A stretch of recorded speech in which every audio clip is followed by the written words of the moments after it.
ለሁሉ ነገር ተመስገን። ስለ ረድኤቱ ስለ ቤቱ በሕይወት ምስጋና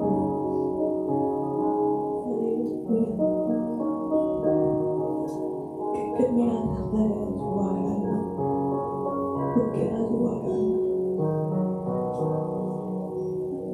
በሕይወት ከውልና ዘመን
ክርስቶስ ምስጋና ይሁን ነው። አቤት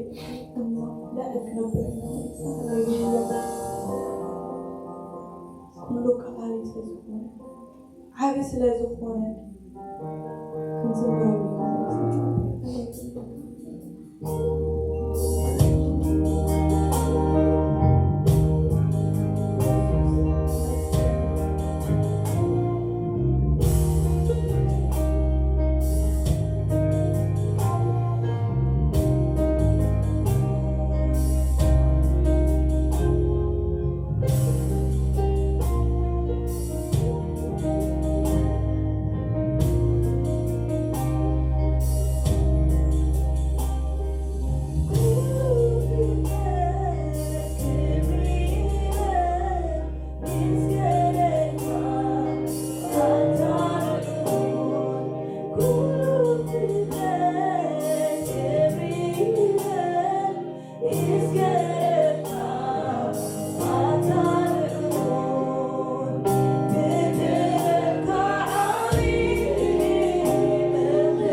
كبري نعم الله سماي يوم قعنا يا الله قلنا كم زلنا له فين الناي كنا قعنا يا الله فينا له نجزيه سلسلة أنا يا سلسلة عنا يجزيه المسكين هذا حالتين هيوتنا حلو بسنته كلنا يجزيه تعلقينا أبيت أملاك تاني بريتش عجبنا ما لتجزيه سمسكين يكون هذا حالته ذكر اللي حكينا يسوع كريستوس تسيزبل أرستينيا، أوكي؟ يسوع بريكس تايكوين تسي كلمي متسو أقدمه تزاريبونيا، دايما أبغليلا حالفكم سنكندي وامنيا. نسوت راح زيكونا خاني هياو مخانو خاني نربعة معانتي بزي زخانة نجر نقول سبتكاني هاريان كواهيدو تبناتو ساعات مالتي نتوم زي فلتوون تجاهيد الله نقول لهم كان تايكوين حدا ملكت يوم مالك تايزبل يسوع كريستوس تسيزبل أملاك سلس جنيه أبتاريكون رينان يبنان ذكر اللي حكينا نتوم أملاك زي فلتون نخرسوس زي تقبلوا السباتوين بزعبات كريستوس زلوهم الرائع مرجتيهم كم تغيروا أبتناتهم علامة نخلتوا يسوع كم آدمنا كم موديل يتكلم له خمسة لبور فاني زحالة رينا نيرنا زعبير المسكن لما عندها قالوا أسئلنا حيلي تنسأي زبل كنرينا እግዚአብሔር ይመስገን ኢየሱስ ዘይተስአን ነይሩ ተዝኸውን ይዝብለና ተስፋና ስንታይ ምኾነት ነይራ ኮንቱ ምኾነ ነይሩ ኣብዚ ምእካብና ሽም ኢየሱስ ክርስቶስ ምጽዋዕናስ ትርጉም ኣይመሃለዎ ኢየሱስ ስለዝተስአ ግን ንሕና እንታይ ኮይንና ኣለና ምስክር ኮይንና ኣለና እግዚአብሔር ይመስገን እቲ ኣብ ውሽጥና ዘሎ ሬሳ ስለዝሞተ ኮይና ክርስቶስ ክንስዕብ ኢና ዘለና ክብርን ኢየሱስ ክርስቶስ ይኹን ንጸልይ እሞ ኣምላኽ ክረድኣና ኢሎም ዓንትኻኒ ኣብ ዮሐንስ 20 ተንብብ የሞኒ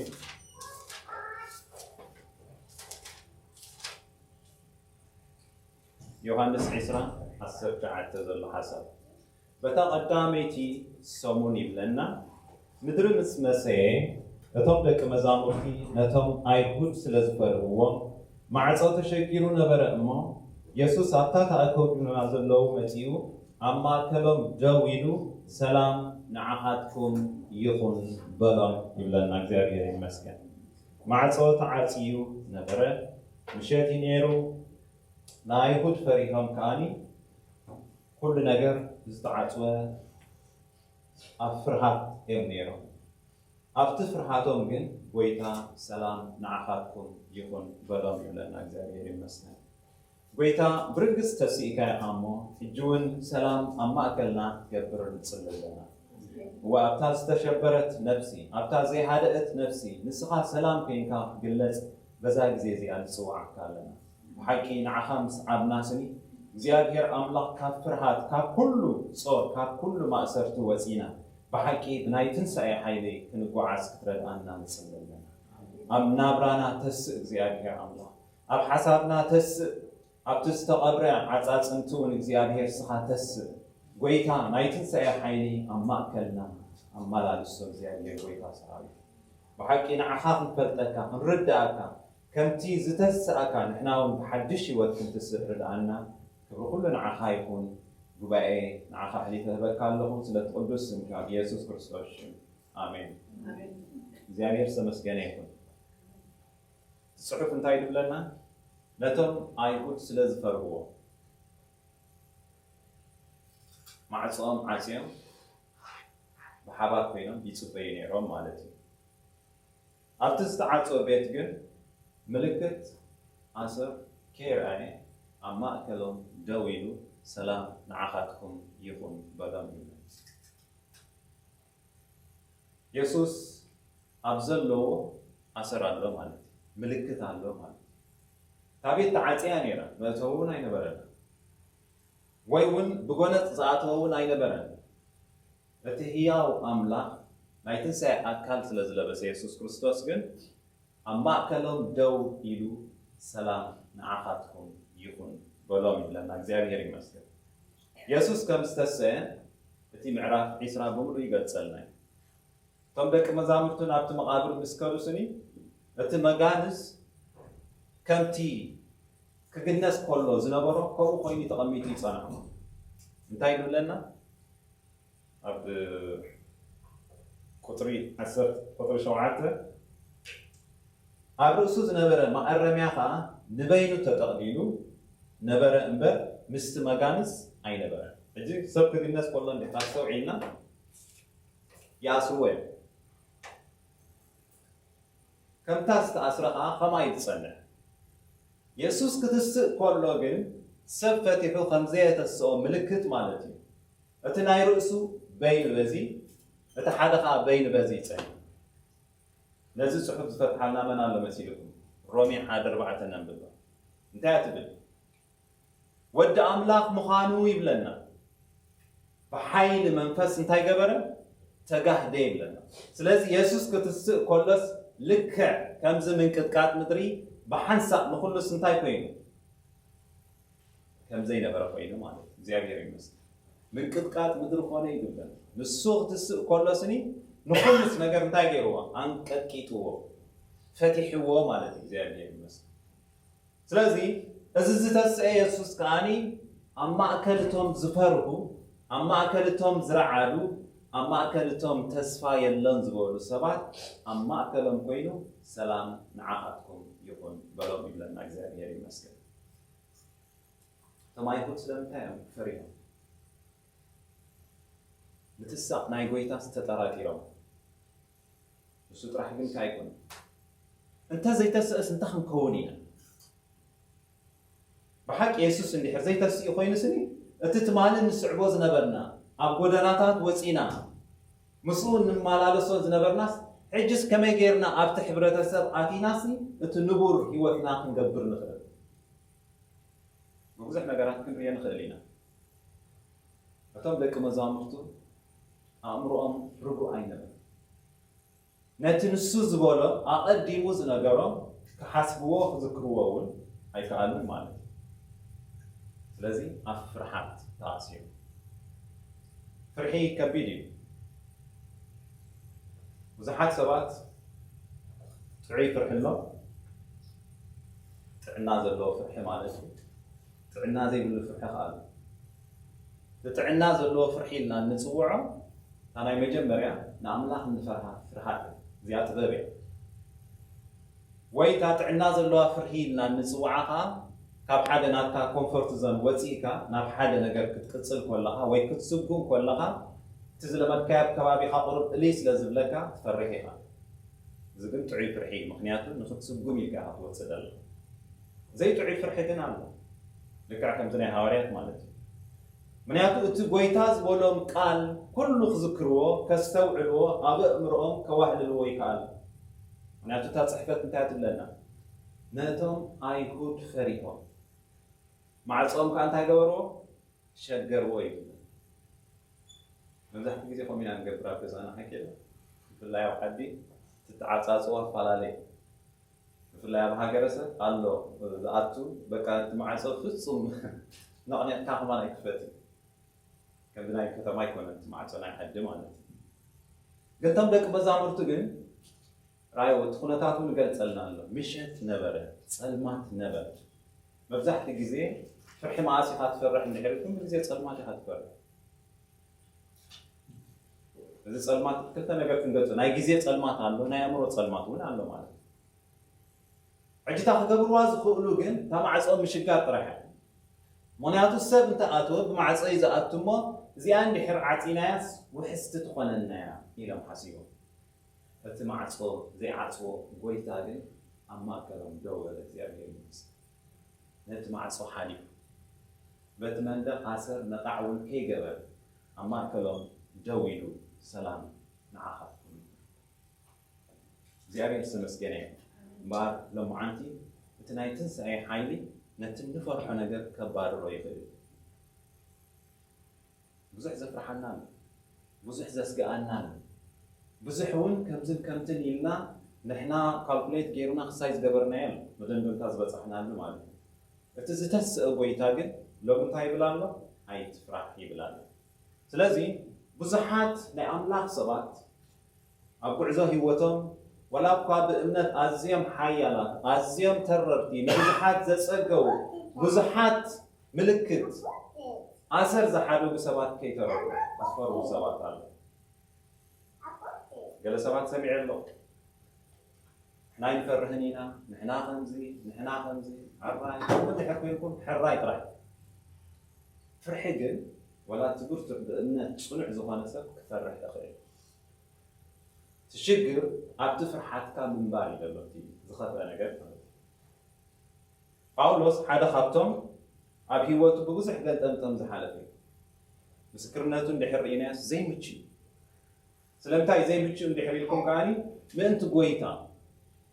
ንጎይታስ ብቑዕ ኮይኑ ክርከብ ለይትን መዓልትን ብብዙሕ ነገራት ይሓልፍ ነይሩ ግን ኣብቲ ብዙሑ ዝሓለፈ ሂወት ከዓኒ ሞትን ሂወትን የጋጥሞን ስለዚ እንታይ ይዛረብ ኣብ ካልኣይ ቆሮንቶስ 7:5 ናብ መቄዶንያ ምስ በፃሕና ኢሉ ኣብ ወፃኢ ብውግእ ኣብ ውሽጢ እውን ፍርሃት ነበረና ብኩሉ ጨነቐና ነፍስናስ ዕረፍቲ ነበረ ናብታ ከተማ ክኸዱ ከለዉ ናብታ ከተማ ንጎይታ ክምስክሩ ኢሎም ምስ ከሉስኒ እቲ ዘጋጥሞ ስምዒት እዩ ዝገልፅ ዘሎ መፅሓፍ ቅዱስ ካብቲ ካልእ መፅሓፍቲ ፍልይ ዘብሎ ድኻም ናይ ሰብ ስምዒት ናይ ሰብ ብርትዐ ናይ ሰብ ብምሉእ ኣብኡ ተፃሒፉ ኣብ ካልእ መፅሓፍቲ ትረኽቡን እዮም ኣብ ኩሉ ናይ ሃይማኖት መፅሓፍቲ ራእዩ ጀካ ብርትዐ كل نجاراتهم من بري ناتهم قدلت ناتهم دخان ناتهم كتسمع زيت دل نجار عايزاروني أما بتصحف قص جن بكله جالسوا ينجرنا مال زي أبي السمسكينة ስለዚህ ኻኒ ጳውሎስ ስምዒቱ ኸይሓበ ኣብ ውሽጢ ናስ ብፍርሃት ነበርና ስጋና ዕረፍቲ ነበሮን ከባቢና ውግእ ዘይምችእ ነይሩ ኣብ ከምዚ እዋን ከዓኒ እዚ ዓይነት እዚ ስምዒት ተሰሚዕና ይብል ኣብ ካልእ ውሪድ ኢልና እንድሕር ካልኣይ ቆሮንቶስ 11:26 ብዙሕ ግዜ ኣብ መገሸራ እዩ ኣብ ሩባታት ብፍርሃት ኣብ ከተርቲ ብፍርሃት ኣብ ደቂ ዓደይ ብፍርሃት ኣብ ኣሕዛብ ብፍርሃት ኣብ ከተማ ብፍርሃት ኣብ በረኻ ብፍርሃት ኣብ ባሕሪ ብፍርሃት ኣብ ማእከል ኣሕዋት ሓሶት ብብርሃት እየ ዝነበርኩ ይብላ ካብዚ እንታይ ኢና ንርዳእ ዘለና እቲ ሓቀኛ ስምዒት ናይ ሃዋርያ ጳውሎስ እቲ ዝሓልፎ ዝነበረ ስኒ እንታይ ፅልዋም ፅኢሉ እንድሕሪኩም ይፈርህ ነይሩ ንኣምላኽ ስለ ዝተጠራጠሮ ኣይኮነን ኩነታት ዝርኦ ዝሰምዖ ዘሎ ግን ምስቲ ዘጋጥሞ ዘሎ ይኸብዶ ነይሩ ኣብ ከምዚ እዋን ብኩሉ ነገር ብፍርሃት ንመላለስ ነይርና እዩ እቲ ፍርሃቱ ግን ካብኡ ኣይሰገረን መደምደምታ ገይሩ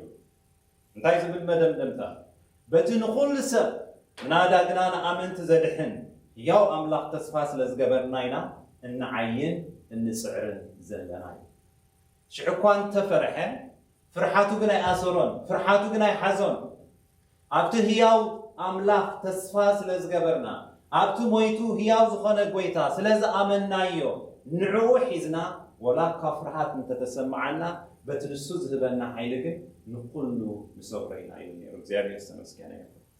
ስለዚ ፍርሓት ካብቲ መዓልታዊ መናብሮና ንሱ ጥራሕ ግን ኣይኮነን ወላ ማርቲን ሉተር ሓደ ግዜ ኣዝዩ ኣብ ብርቱዕ ዲፕሬሽን ኣትዩ ነይሩ ክሳዕ ሂወቱ ከጥፊ እዩ ዝብል ግምት ናይ በዓልቲ ቤቱ ማለት እዩ ኩሉ ኣብ ከባቢ ዝነበረ በላሕቲ ነገራት ኣልዮም ካብ ገዛ ይወፅን እዩ ኣብ ገዛ ኮፍ ኢሉ ዝውዕል ዲፕሬሽን ቀሊል ኣይኮነን ሕጂ ፍርሃት ናበይ ዝምዕብል ማለት እዩ ግን እታ ሰበይቱ ኣዝያ ጥበበኛ ነይራ እግዚኣብሔር ጥበብ ሂብዋ ስለዚ ኣኻኒ ደገኛ ሰበይቲ ዘውዲ ሰብኣያት ኣዝየን ብዙሓት ደገኛታት ኣለዋ ንቤተን ካብ ኩሉ ክፉእ ዝሕልዋ ካብቲ ዝመፅእ ክሳይ ዝገብራ ዘድሕና ትዝክር ዶ ሰይቲ ዳዊት መን እያ ሽማ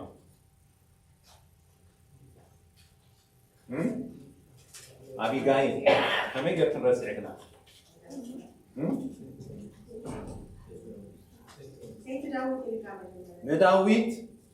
ዳዊት ንናባል ከጥፊ ኢሉ ተሃንዲሉ ምስ መፀ መን እያ ድሒና ኣቢጋይል እያ ድሒና ስለ ኣዴታት ኣዝየን ብዙሕ ጥበብ ኣምላኽ ዝዓደለክን ኣሎ ድሕር ተጠቒምክን ኣሎ ማለት እዩ እዛ ሰበይቲ እዚኣ ከዓ ሰብኣያ ብዲፕሬሽን ተወቂዑ ህይወቱ ከጥፊ እንዳተባሃለ ከሎ እግዚኣብሔር ጥበብ ሂቦ ሓደ ግዜ ፀሊም ክዳን ጌራ ኣብ ኪድምኡ ከይዳ ኮፍ ኢላ ድሓር ኣቓልቦ ናቱ ስሒባቶ ማለት እዩ ዋልታ ከምቲ ፀሊም ክዳን ተኸዲንኩ መን ሞይቱ ይብሏ እግዚኣብሔር ሞይቱ ይላል ከመይ ገይሩ ሞት ንሱ ዘለኣለማዊ ኢሉ ናብ ክሳይ ተመሊሱ ማለት እዩ ስለምንታይ ዳ ኣምላኽ ከም ዝሞተ ዝኾነ ናብራ ትነብር ኣላ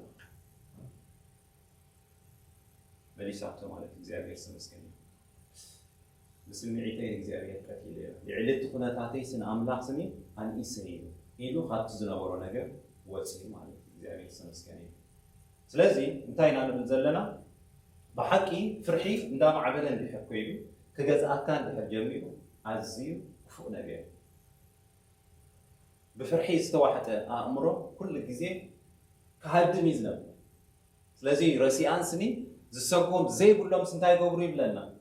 ይሃድሙ ይጋልቡ በቃ ኣብ ምሳሌ እኳ ይኸምዙ ዝሰጎም ዘይብሎም ይኸዱ በይኖም ወይ በርገግ ይብሉ ማለት ዝኾነ ነገር ክሰምዑ ከሎ ወይ ዝኾነ ድምፂ ክመፀም ከሎ ስኒ ቅድሚ ሰብ ንሶም እንታይ ይኾኑ ባር ፍርሒ እንታይ እዩ ግብረ መልሲ ካብ ሓቂ ርሒቕካ ትነብር ከለኻ ክንፈርሕ ንጅምር ማለት እዩ ወይ ፍርሒ كابتي حلوة أنا إجزابير وصل كنبل كلنا كنفرح نجمع فرحي أنصار أمنات كم شدان عم بسان تاي قبري بلان صادق ستاي خول يتبع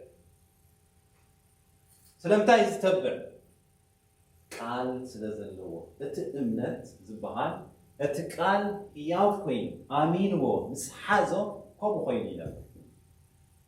أمنات بزح مقلاص ونا يدلين እግዚአብሔር ስለ እምነት ክገጸልካ ይብለካል ቃሉ እንድሕር ሂቡካ እቲ ቃል ሓዞ ኮምኢ ኢልካ ክትስጉም ጀምር ስለምታይ ዲና ኣብ ባንክና ዘሎ ሕሳብ ስንኣምኖ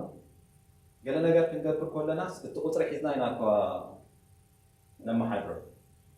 ስለምንታይ ርኢና ኣሚናን እዩ እቲ ኣምላኽ ዝሃበና ቃል ካልክዕ ኮምኢ ክንጥቀመሉ ንዓና ክኾነና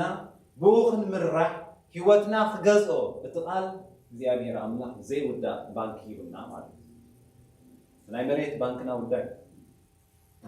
እንዳምሽካ ይፍከይ ኮልኻስ እንዳተወዳይ ይጽፈይ እቲ አምላክ ዝህበካ ቃል ግን አይወዳኒ እግዚአብሔር ተመስገነ ይሁን ስለዚህ ፍርሕንታያ አንጻር እምነት እንድሕር ክንፈርሕ ንጅምር ኣለና ካብ እምነት ዘቢልና ኣለና ጎዲልና ኣለና ማለት ስለዚህ ብዙሕ ግዜ ክንፈርሕ ዝገብረና እንታይ እንድሕሪኩም መጻኢናስ በቃ ኩሉ ካብ ኤክሳዕ እዚ ክሪኤል ደል እንኳን ንሪኦ ዘይኮንና ሓቂ ኣሽንኳይ ናይ ዕድሜና ሙሉእ መጽሓፍን ርእሲ ናይ ጽባሕ እኳ እንተ ንሪኣ እንታይ ምኾንና ነርና ከይደቀስና መሓደር ሓደ ግዜ ከይደቀስና ንሓድር ስለምንታይ ጽባሕ እንታይ ክኸውን እዩ ጽባሕስ እንታይ ክትከውን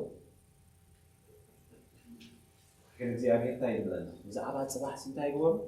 አይትቻል ጽባሕ አቢትኩም አይኮነትን ናትኩም አይኮነትን ጽባሕ ናይ መን ያ ናይ እግዚአብሔር ያ አላህ ተመስገነ ይሁን ስለዚህ ብዛዕባ ጽባሕ ክንሓስብ ክንጭነቕ ክንሽገር ክንፈርህ ፍጹም አይግባናኒ ማለት ነው አላህ ይቆም ዝብዘ ካለ ክንፈርሕ ዝገብረና ሕልፍ ተመክረና ዝሓለፍናዮ ዝሓለፈ እንዳተቀጀለ ተሰላምና ኮስዶ ይጅምር ክብሕጉጎ ይጅምር ማለት ዝሓለፈ ንሕጂ ትምህርቲ ክኾነካ ክእል እዩ ዝሓለፈ ከኣስረካ እንድሕር ክኢሉ ግን ንስኻ ኣብ ሕሉፍ ኣለኻ ማለት ዝሓለፈ ተመክሮና ንዓና ከኣስረና ከፍርሓና የብሉ እንድሕር ብዝሓለፈ እንዳተኣሰርና ንነብር ኣለና ንሕና ምሩኻት ኮይና ኣለና ማለት ስለዚህ ካብ ክርስቶስኒ ካብቲ ዝሓለፈ ታሪክ ኣውፅኡ ሓድሽ ሰብ ገይሩና ብዙሓት ኣብዛ ዓዲ ንጎይታ ዝተቐበሉ እንድሕር ሪኢኹም ብዙሕ ምልክት ኣለዎም ኣብ ቆርቦት እቲ ኣካላቶም ባዕሉ ኣበይ ከም ዝነበሩስ ይዛረብ ሕጂ እዚኣቶም ኣዝዮም ተነቀፍቲ እዮም ዝኾነ ነገር እንድሕር ኮይኖም ምስቲ ዝሓለፈ ታሪኮም እዮም ዘተኣሳስርዎ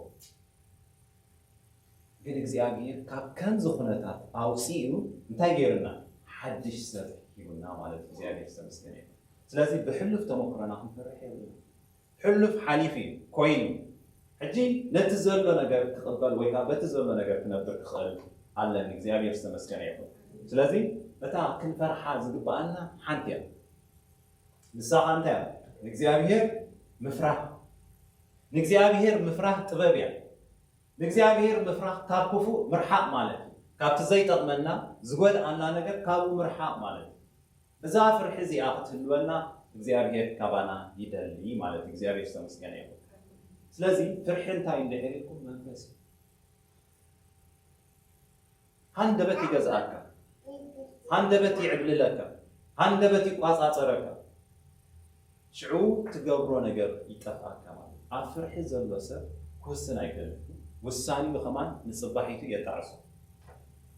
ከሪካ እትውስኖ ነገር ኩሉ እንታይ ዝገብረካ ይኣስረካ ውሳኔኻ ዘይጥዑይ ዘይምችእ ይኸውን ዘውህየካ ይኸውን ማለት ነው ስለምንታይ ከም ዝኾይኑ እንድሕርኩም ፍርሒ መንፈስ ስለዝኾነ ምክንያቱ ቃል ኣምላኽ እንታይ ይብል ኣብ ካልኣይ ጢሞቴዎስ 1:7 ኣምላኽሲ መንፈስ ሓይልን ፍቕርን ቅፅዓትን እምበር መንፈስ ፍርሃት ኣይሃበናን ነቲ ብምንባር ኢለይ ኣባኻ ዘለዎ ህበት ኣምላኽ ክትሕድሶ ዝክረካ ኣለኹ ኢሉ ጳውሎስ ንጢሞቴዎስ ይነግረሎና أملاك نعنا تنسعبه كلنا زهابنا ويكاتنا يتنسى حيلي أبانا خوين زعايز اللوسني منفس حيلن كسعاتن دامبر منفس فرحات أيكون كنفرح نجمر كلنا هذا نجار يجزا له يمسى له ماله أبي وتي فاميلي لحسب كل شيء زخانة نجار خانده بتندي حمسي وتفين حجي نبتقال من لس ماله نبتقال بعلوس نتاي قبل لتني أملاك نجار ويقعد خبابي كجزء يجمر ماله عندي حر مستي تسمع عكا نجار صيل كاتخيد عندي حر الله خاين كاجن هموت داتا أسوق كين كأخذ دوت سرعة تذكر ده لحالك بزي سام زخيدان قد جف ما بحلو ما بزقستان أبزي إدام بس تروح كايكونن أبزي قلنا هالو عجت إدامن تقولنا من كم زي بستلاقى بين نوح إدام كسر لو بيقولني سيطان كنت يقولنا نعم ما بوح كي جبر حاسين كي جبر حساباتنا تاي جبر يا أسرو يمارقو ما عجي ولا حنت نقدر زي بالكاف ولا حاسني كم زتأثر كافين كاتو مالانس سيد كلبس هذا جزء انت عم غيرهم تأثيره لنا واحد جزء غزير لحد سنسلته أوريدهم كوف مسبب وس نزاق عند ديفهم زتأثره خوي مثل سمعت أمره كم تازل له بقى إن سنسلته ذكر سنسلت هذا عينتنا براهنا في الجميع أجر أي وسيطان ذاك سبب بفلاينا آمنتي كجزء قالوا زفتن كأنده حايل نتاين دحريكم فرحي ስለዚህ هات تصحف نتاين لنا أملاكسي منفس حايلي فقري قصعات البر منفس فرحات أي هذا ስለዚህ ጸላእኹ ቋጸረና ክጅምር ኮኑ ተቀዳሚ ትዝገብራ ፍርሕያ نخي نادوكانا قال أنا قلت نجز تدلينا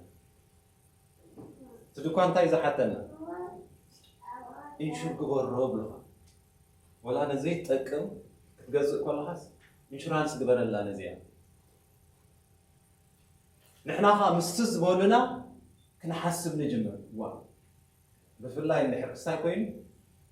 كم زخت كون عندي خم زخت كون نقول إنشورانس ديد اليوم نتناطر بيزنس مقام نحنا قل بتنسهم زولنا حساب نجزا بتناتهم حساب نمارخ شعي أكن طعيت نحسب نجمر بتنسهم زولنا نعوم كنا قل نجمر مالتي الذي أمود داتا سيطان وصل كيرو سلم تايز قبر كان دحيلكم أقل قال ناتو يز قبر كلهم كاب كريستوس زرحاو نخريستوس زي فلتوا بسيطان ساسو سلم تام زقبرلو كيف تو ندحريلكم بمأثر موت تأثيرهم سلازلوا كريستوس زتس المنتاي ندحريلكم كا نتوم بمأثر موت تأثيرهم زبنهم زحلفوا نعوم انت حرقوا وسيلو كريستوس يسوس تسيو يزبل التصحف زيادة يرسمس قانيهم سلازي بأمنة ندحيلنا نكيد كلنا كل مأثر فرحي كبانا ندافده يخيد مالك زيادة يرمسك معناته زيادة يرنتاي دبل أبي سياسة 40 حدا عسرته مساحة يموني أي تفرح أنا أملاك يمو أي تشبب كبرت عكا خرد عكا بيمانيتي إيديون بصدقي كدقفك أنس مساحة كبرت عكا كدقفك من يزبل زولو أتسماين مدرنز فترة أملاك أتخل زخ الأملاك سبقوا حدا جيزي مساحة يخبلك خلوا ويكان تكست جيروس الجوها خبلك خلوا كقرب تتبعها تدخل زق الأملاح الجوها خبلك خلوا جد كابس الزعاب ملختي يلا زي أبيري مسكة سلازي بأمنة كنحيل يقبعنا زي أبيري مسكة زفرحنا بزح نجارات كبابينا يفرحنا سرحنا يفرحنا حدارنا يفرحنا دقنا يفرحنا انت هذا زي يفرحنا كابس خلوا جد نوصل أنت الجوها مساحة زيادة مساحة مساحة من زيادة مساحة مسانا مهلاو سمعتنا كنقرنا يقول كل جزية سبات أكندي نتي أمره مسمعيتهم يمز سمعيتك حقنيا زخانة ملسي ويكا قبر ملسي خبكا كإله أتقال أملاح بنا كاب رأسنا ناب لبنا بحر وريدو زيابير مسانا مهلاو رقصنياتات نقول زيابير سرس كنيا أتا أبي واتنا خن المهارات زدلينا خان تايم دحيلكم سي أملاح مساي آلو شمو مني أمانيل السمية أمانيل تاي مالتي أملاح مساي زيابير سني مساي أملاح مساي كاب كونخ من يقاومني هذا جزية أبي واتنا زرقات النجار انتهينا نقبل حقيق جينا نرس سلمتاي كيم سلمتاي كم زخوي بحكي هوتنا جن أبيد أملاك مهلاوان دحر نفلت نردع كينا كل سنتاي نسناي زيابير سنس كنيا زقات منا زبلو كله نمنتاي نصبقنا خقبر جن زيابير حدا جزية بحد قص يحلفنا معناته تأمنتنا تفتن مالتي امنات مستفتنت كن شعب لكابات زيابير مسايلو يلكا كترقق تحاج تجمر مالتي زيابير يمسك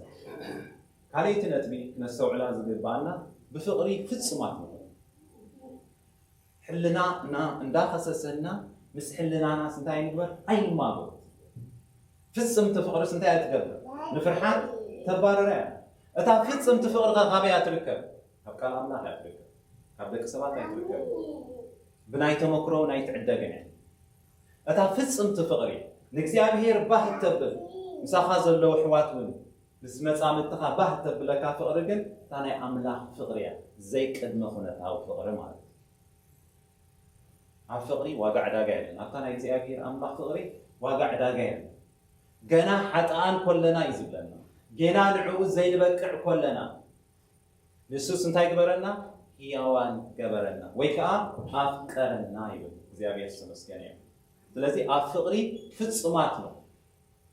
አይን ጻባጽብ አፍቅሪ ስንታይ አይን ይባል ሕድገታት ንግበር እንደ ሓደካ ክትከይድ ኮለኻ ታፍቅሪና ካስ ፍጽምቲ እንዳሆነ ትኸይድ ማለት ካለ በጸሎት ጋር ምግዳ ፍርሕ መንፈስ እንዲህ ኮይስ ንጸሎት ዝኸውን ሓይሊ ወይካ ብርክየት መብዛሕቲ ግዜ ትዘፍራሃና ነገር بركخيلنا نعملاق نتمنى نبرس أملاق كم زسم عنا تاي مخانا نيرو confirmation مهابنا شو عمره قانا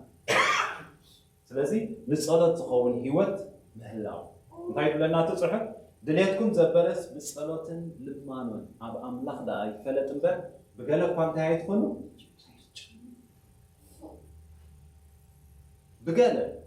ويبتن حسبو نجس بؤوس بزح أمرنا أي تعز مخنياتنا أملاق نهابو بعد خاز هانس كايو بعد خاز سرح كايو كتحلو ليتن معلتن بكاس يبلك زيابير اللي حركي بوكاكن زيابير بعد يحلو أملاق سمس يعني زيابير يفلت يخمي يجيبو كم زنب سلازي نأملاق بمهاب بصولة سجادة الكيواتي هالوان نصولة مالت مزرورة مالت هايكونا ويكا زدليكا بكان أملاق أيقا مركاب مالت هايكون صولت مالت مس أملاق أبهلا ونفسه من بعد مالت زيابير يسلمس كاني من يدتصلي تسفاز اللي وصل من يدتصلي امنات اللي وصل امنات انتاك تقبرك بركخ كتبل تقبرك صحيحكم من يدولان بركخ قيلان يولدا كابكول سعرا انتاك هنا يعرفها بركخ كتب الكل خاسني بزيابير انتاي قبر قلتي في ملاش أملاح استمسكن يكون سلازي قال أملاح كان قبل بناس دقق مهلاو لمن تاينا قال أملاح ننبب ندحري لكم سني ناباشعو أيرد أناني تنببه كله يرد أنا مالتها يكون أبتمجو لزيادل تقال انتاي قول يوصل قالوا كنتات زدلي أوكي الإمرجنسي لكم زحسكم وزخانة نقرات هاي أبزخانة توصوان يوم قال أنا قلت ما تسخون لوجن كابتن إمرجنسي كنت حسبكم خاوي خدتكم قال أملاك قالك تعكم أوش تقلبنا لا تخزنا خيد كله أبتمشوا جزين أبتزادل جزين قال أملاك بول بخينا أب لبنا ويك أي زاربنا أملاك يزارب لك كم السبز الزاربك እግዚአብሔር ይዛረብ ለተውሽ ጣው ሰብና ማለት ንሱ ጥራሕ ግን አይኮነም አጥቃለኻ እቲ አብ ልብናኻ እንታይ ገበር እትቃል ይድውል ለካ አምላክ ተዛሪብነ ነበር ማለት እግዚአብሔር ተመስገነ ይሁን ስለዚህ ቃል አምላክ አብ ልብኻ መወህላ እግዚአብሔር ተመስገነ ምክንያቱም ታይድብል አብ ካላይ ቆሮንቶስ 6:18 አኔ ይብል አቦ እኾነው ንሳቶም ካ አወዳትን አዋልድን ክትኮነኒ ይኹም ይብል እቲ ሁሉ ዝክእል አምላክ ማለት እግዚአብሔር ይመስገን እግዚአብሔር ስንታይ ብለናል አነ አቦ ኾነኩም ንስኻትኩም ካ ውልደይ ክትኮኑ ይኹም ይብላል እግዚአብሔር ተመስገነ ይሁን ሕጂ እግዚአብሔር ከም ዝኻበለ አብካላይ ቆሮንቶስ 7:1 እንታይ ብል እምበኣርከስብ አቱም ፍቁራተይ እዚ ተስፋታት እዚ ካብ ዝህልወናስ ብፍርሃት አምላክ ቅድስና እናመላእና ካፕትን ስጋን መንፈስን ዘርክስ ዘበለ ኩሉ ርእስና ስንታይ ንግበር እዚ ተስፋ ካብ ዝህልወና ኤናይ ተስፋ እግዚአብሔር አቦ ኮነና ንሕና ውሉዱ እንኮን እዚ ነገር ንዓና ካብ ሓዘና ብተስፋ ህይወትና ንምራሕ ይዝም ዘሎ እግዚአብሔር ተመስገነ ስለዚህ ኢየሱስ ብርግስ ተስይ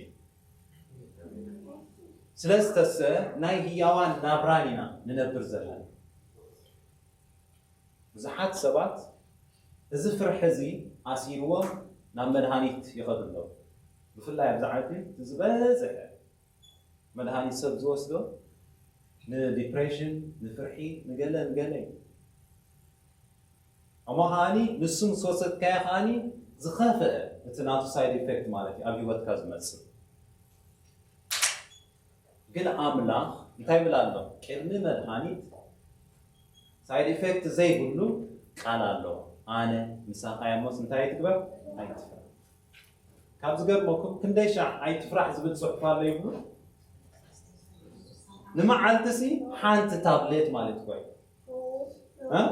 ሓንቲ ማልቲ ቪታሚን ኣይትፍራሕ ትብል ድሕሪ ወሲድካ ስኒ ህይወትካስ እንታይ ትኸውን ወላ ክትስእ ከለኻ ዲፕረስ ኮይንካ ክትስእ ገለ ሰባት ክትስኡ ከለው ይዝኸብዶ ከም ናይ ኣምላክ ሰባት ግና እንዳዘመሩ ትስኡ ስለምንታይ ኣምላክ ምስኦም ከም ዘሎም ፈሊጦም ማለት ኮይ እግዚአብሔር ይመስገን ኣምላክ ምስኦም ከም ዘለው ስለዝተረዱ ክትስኡ ከለው እግዚአብሔር ተመስገን ጸልማት ብርሃን ስለዝገበርካዮ ንኹሉ ዘይረአ ኸዓኒ ስለዝኸወልካዮ ብሂወት ስለዘንበርካኒ ነዚ ሓዳሽ መዓልትኻ ስለዘብቅዓካኒ የመስግነካ ኢሎም ካብ ኣፎም እንታይ ወፅእ መዝሙር ይወፅእ ማለት እግዚአብሔር ይመስገን ስለዚህ ንኣምላክ ንፈትነስ ኣይትፍራ ትብል ቃል ዘላ ኣብ ውሽጥና ንውሰድ ዳሞኒ ከምኡ ኸይንና ንንበር ሽዑ እግዚአብሔር ከዓ እሙን ምዃኑ ኣብ ቃሉ ከም ዝነብር ክርኤና ኣምላክ ተመስገነ ይኹን ንጸልይ